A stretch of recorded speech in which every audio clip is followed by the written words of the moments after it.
welcome back. We are at the midway point, day 15 of the 30-day free flow challenge, where we're really running the gamut of all the topics from nutrition, movement, science, health and wellness, spirituality, mentality, things to think about, right? And today we're going to speak a little bit about water. When I first started investigating water, I thought to myself, what could possibly, be all the politics around it? Only come to realize that there actually already are what we would so call water wars. I didn't even realize. I was thinking in my head, like, okay, so the potential of, limits in the resource of water could possibly happen. Well, it's already happened and is happening all around the world, where some 11% of the population, 783 million people, don't have access to potable water. So it's a problem, and also the ability to have access to it, and or in times of drought that we start having this struggle, which we've seen in the states already, between Alabama, Florida, and Georgia, as well as in California amongst different counties, of having access to water. Maybe you've even experienced restrictions in water consumption, being able to spray your lawn with water and whatever else. I know I have, being out in Colorado, and I used to live there. So you have this conversation of, could water and water wars become the next world war? Could access to clean water, drinking water, become a problem? Well, I'm here to kind of report and or say that it's something we need to pay attention to. I remember for myself being in Colorado and having access to probably some of the best water that I've ever had access to from the Continental Divide, where an old hippie guy used to go out and actually collect water from the Continental Divide, put it in glass jugs, and then deliver it to us. I mean, hello, like beautiful, alkalinized, high mineral content, fresh water from the Continental Divide. That's the best water I've ever had. And then leaving there, recognizing that not all waters are created equal, not all waters are drinkable. Oh my gosh, something so funny. One time when I was traveling, I went to a little rest area, and the water, the fountain said, "Please do not drink if pregnant." I was like, okay, so if you're not pregnant, then you can drink it. I don't think I'm gonna drink it either way.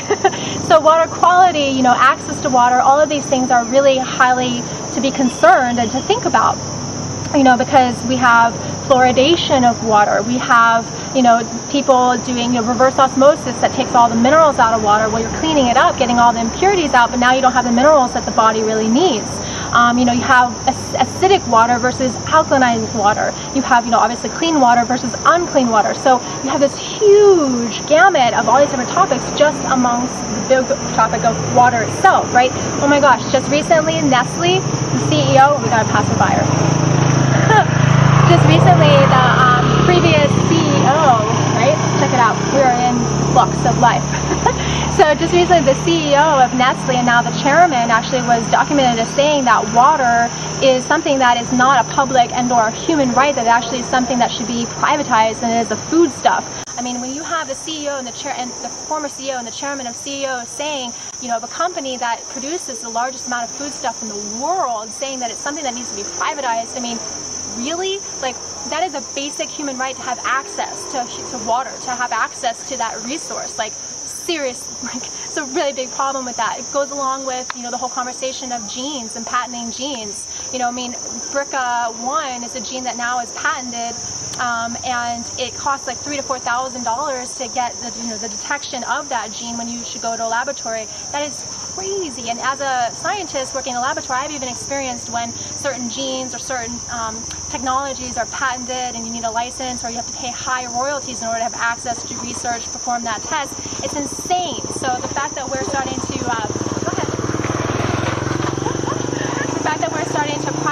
potentially privatize water and patent things like genes, I mean, we're taking away our basic human rights to have access to clean water. This is the water that I'm drinking here in Thailand, Ora, and it actually comes from Chiang Mai, from the natural resource out of the ground. I mean, granted, it's in plastic. I don't like that so much, but it's not the end of the world, right? I have access to water, so thank goodness. It's alkalinized, it has high mineral content, so it's the best I can do out here in Thailand for now. It's not the glass bottled stuff that I was getting in Colorado, but I'm grateful to have access to it. And should this become something incredibly high priced or unavailable to me, well then, okay, we got a serious problem. So something to think about with your water. We'll continue this conversation because there's lots of different types of water and things that you can do to search out different waters that might be better for you and things like that, and also to get involved in the global conversation of the potential privatization of water. what are we talking about here? Okay, so until next time, you guys, much love, and we'll talk soon.